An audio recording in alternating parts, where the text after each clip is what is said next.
Hey everybody, what's up? Welcome back to the Games Cage today. And only today, it is finally time, for the top 10 Nintendo Switch games. Now, right off the bat, let's start this. First of all, I'm kind of sick, so if I randomly sneeze in the video, it's your problem, not mine. But second of all, remember, these are my opinions. This isn't like I didn't try to go with what does everybody love the most. It's like these are purely like the top 10 games for me, the top 10 games I love the most on Switch, the ones I've had the best times with, etc. So if you have a different list, let me know in the comments, but like for now, just enjoy the ride, sit, and hey, maybe if you don't have one of these or something, then you will be convinced, but you probably have a lot of these, sadly. So let's start with number 10 is Cuphead. Now, Cuphead came out in April this year, and I think Cuphead is a must-buy for a couple reasons. Yes, it is brutally difficult. Yes, the bosses are tough as nails, and like there's a lot of hard work you got to put into playing it. But if you do, you get one of the best experiences out there. First of all, as you can see, the game is stupid gorgeous. Ow, fuck. We've all heard how beautiful it is, and you can see it. It's just gorgeous. It's so fun to play, but it's got this sort of rewarding feeling that every time you play it, you can tell you're getting better, right? When you die, you have that little meter that shows how far you got into the boss level, and that meter is like key to the game's design to be like, oh my god, I'm getting closer and I'm getting better. So the more you play the game, the more, yeah, there's different guns you can get. You can play with a friend, you could bump it down to the easy difficulty, which is still hard, but it's like easy, and it's just like the game is just beautiful, it's fun, it's a blast, and I really think having it in handheld mode and TV, it is just unbelievably well suited for the Switch, and I think it's just a fantastic game. Number 9 is Mario Kart 8 Deluxe. Now, if this was like the Wii U list, this would be like top 3, but because this game I've played a ton of before, and then I played a ton of on Switch, it's going to be a little lower just because the only new addition on Switch is the battle mode and a couple of characters. But what I adore about Mario Kart 8 Deluxe is it's fucking Mario Kart, and it's beautiful to play. It's super fun. It's having that. I couldn't believe the first time I played Mario Kart 8 Deluxe in the palm of my hands. Like having that game that I spent hundreds of hours on my console last time on a TV, now just on a handheld, and it looked beautiful. The amount of times I've played it on a bus ride, or I've 3-starred everything, did all the time trials, all this shit on the Switch because I just had it anywhere. It was so much more fun playing it with friends, playing it online, everything. I want to play more of it, but it's like Mario Kart 8 Deluxe. You all know it. It's just. It is the best kart racer of all time, unequivocally, whatever, I don't know what the fuck that word is, I always forget how to say it, but that is the best kart racer out there. Of course, we're getting cool shit now like Crash Team Racing and Team Sonic Racing, but man, Mario Kart takes the fucking cake. Number 8 is a little multiplayer game you might have heard of called Splatoon 2. That's right, Splatoon 2, the successor to Splatoon 1. Now, I know when Splatoon 2 first came out, I would say it felt a bit more like Splatoon 1.5, where yes, there was a new campaign, but other than that, for multiplayer modes, other than some changes and the horde mode that people mostly kind of dropped, there wasn't that much new in there. But as time went on, as 2 years went by, we got Splatfest, we got new weapon types, we've gotten like over 10 new maps, we got a whole new game expansion from the Octo expansion, which is actually, I think that campaign is better than the main game campaign. So Splatoon 2 kind of just grew into this thing over time that just became an incredible multiplayer experience. And I think what I love about Splatoon, as I always say, is it is just so fun to jump into and just go back in. Like, you can always go back and just have a good time in that game, no matter, like, there have been times where I haven't played it for a month and I'll jump back in for a couple rounds, just have the time of my life. And just, I remember actually the last Splatfest was just so fun because, like, everyone was in there. But Splatoon is just a special game, it's a special franchise, and I feel like now Splatoon 2 especially, like, even though the Splatfests are done, there's just still a ton of stuff for you to do in there, play in there, and just have a great time. And again, I highly recommend that Octo expansion.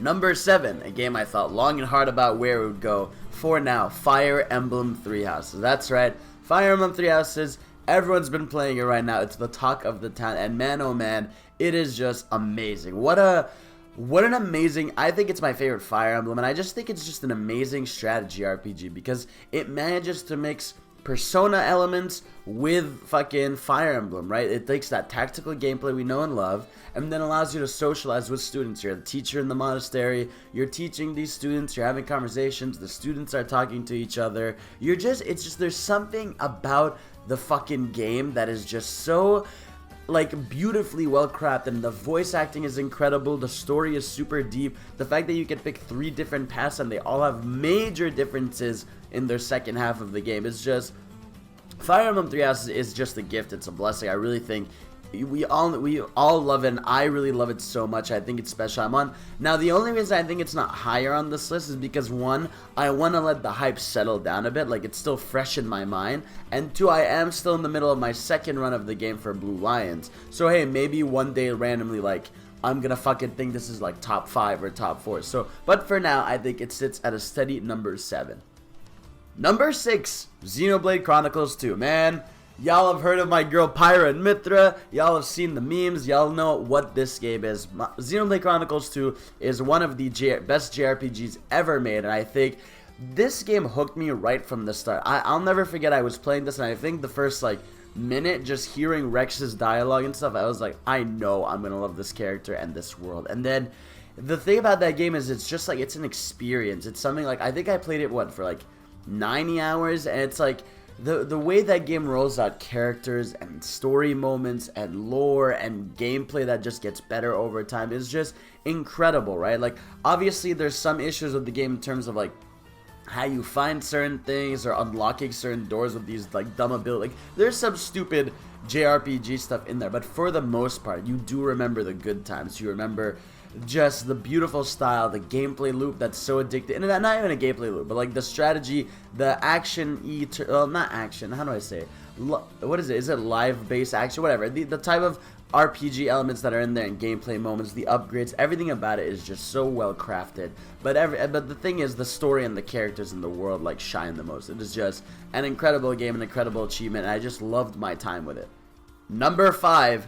The Legend of Zelda Breath of the Wild. Yes, Breath of the Wild, obviously, I mean, hey, the thing about this game is there's not much more you can say about it because everything about it's been said. It is genuinely, I think it's still like the most magical experience I've ever played. Like, there's never, like, even again, because now Breath of the Wild 2, I have that expectation of what, like, it's gonna be like, but this game, there was just nothing like it, where it was just this vast open world. Nothing was pinpointed to you on the map other than your 4 main locations. Other than that, it was off to you to go explore, go find what you wanted, explore the nature, explore the world, find tombs, find fucking shrines, find fucking enemies, find stories, find narratives, find dragons. It's like everything about that game has an unbelievable feeling of discoverability. It's also unbelievably fun. It's beautiful. It's got an addicting gameplay. Like, I'll never forget that game. It's like, whenever I would play it when it came out, I would play in like 4 or 5 hour chunks. Like, I was obsessed. And I actually started a second playthrough this year that I have not beaten yet. But it's like, I just think really it's a beautiful game. It's one of my favorite games ever made. I just think this was a moment in history that we're not gonna get back. I mean, I'm sure we'll have new moments that we don't know of yet. But it's like, for now, this was a game that was like nothing out there, and I just love it to death. Number 4, Sonic Mania. Now, Sonic Mania, boys. I know a lot of people are gonna be like, oh my god, a Sonic game. But hear me out. First of all, Sonic Mania is, I think, unequivocally the best Sonic game out there. I think it is the best one. I think it is what I always say about this game. It is a perfect love letter to the Sonic franchise. Like, everything about that game is so well crafted.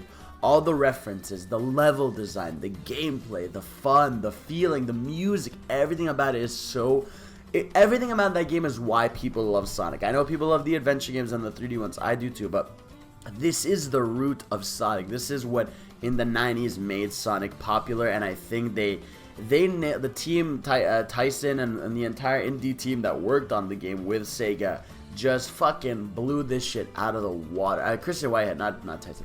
But it's like, this game, everything about it, I adore with my life. I love the fucking gameplay loop. I love the new zones they have. I love the remake zones, the bosses. I love Sonic Mania Plus, which is the expansion where you get the 2 new characters. It just has so much replayability. It's like, it's the type of game I feel like every time I play it, I'd like find a new area, or I find something new about it, and I just adore this game with my life. And I think, especially on Switch, I think this is the best experience. I think it's just one of the best platformers out there, period.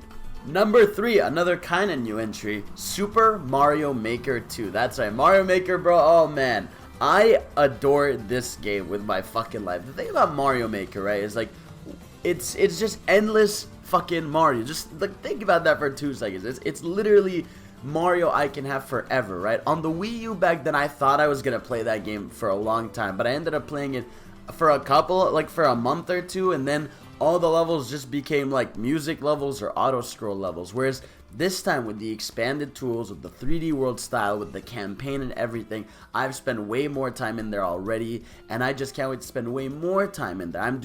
I'm making my own sets of levels, and people online are making such creative shit. Like, I cannot believe the amount of creativity that I've seen in there, whether it's levels that use the on and off switches, or levels where you play the game makes you illusionally think you're a Goomba, that you're trying to get to the end of the level, the slope levels, everything. It's like, there's just so many types of levels people are making that I didn't even think of, and it's only getting better over time because people are learning these tools. They're learning how to fuck with them and mess with them in different ways, and I can see that. I can see the progression. It's like Mario in general is just my favorite thing out there, so to have a version of it where I can play it anywhere, and I've played it whether it's in bed or at home or on the fucking subway or whatever, downloading levels, it's just, this game is everything, and I think it is a must buy, and I love it to death.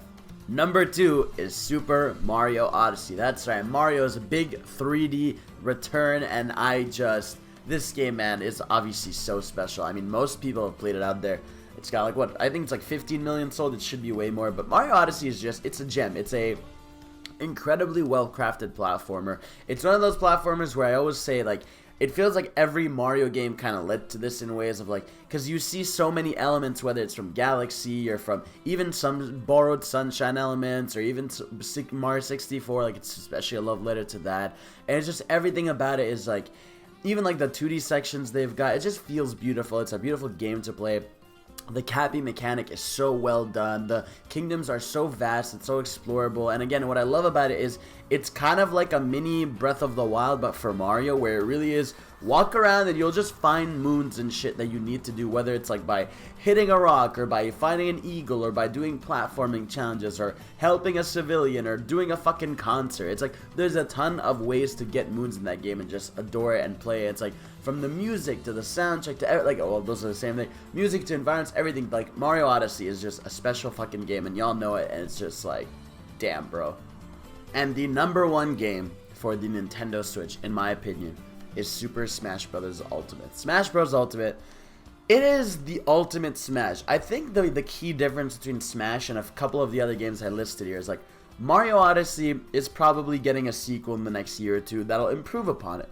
Breath of the Wild 2 is definitely going to get a sequel, right? We're going to see a sequel to Sonic Mania. We're going to a sequel to a lot of these games, and Smash Ultimate, though, feels like every Smash game led to this, and this is the end of, like, I think this is the end of Smash as we know it. I think the next game in the franchise is going to be very different, whether it's rebooted or rebranded or whatever, but Smash Ultimate really feels like everything led to this, right? Having every character in there, having the most hype reveals, doing the dream things, like adding Ridley in there, adding King K. Rool, adding Banjo, fucking doing shit we didn't expect, like Joker or the Hero. It's like, this game has about 80 fucking characters in it. It's got over 100 stages. It's got a campaign. It's got online. It's got mode. It's like Smash. It's got fucking over, what, 800 songs. Smash Ultimate is just, it's not just a love letter to gaming. I think it's a love letter to the Smash franchise. Everything about it is just so well crafted. I love the spirits, the idea of just representing gaming in general. It's like, it's just, this game really is the perfect love letter, especially the Japanese culture of video games, right? Like, we're seeing some Western representation now with Banjo. Like, that is the first Western third-party character in the game, and it's like, that's insane that they're going for that, because they've tackled most of the big Japanese icons. And it's like, this game obviously is so special. I could play this for endless amount of hours and have a ton of fun. If, like, my friends are like, let's play it, I'll play it easily. I'll play it for hours, and it's just the fun of it. I went to Evo to see it. It's like, Smash Ultimate, I feel like, is unequivocally the best Smash. Like, I think it's hard to argue that Smash Ultimate isn't the best one, right? That's why right now it's the most popular, it's the most fun. I feel like it's the most well balanced. The new changes they made to the gameplay, where it's more faster and stuff, it's like, Smash Ultimate is just a blessing. Sakurai really killed it, and we're still getting more characters, and I wonder what it's going to be like in a year or two with more content. But it's like, Smash Ultimate really is it's just a love letter to the franchise. It's a love letter to gaming, and I really think it's just, that is the game that by default you need to buy when you have a Switch. So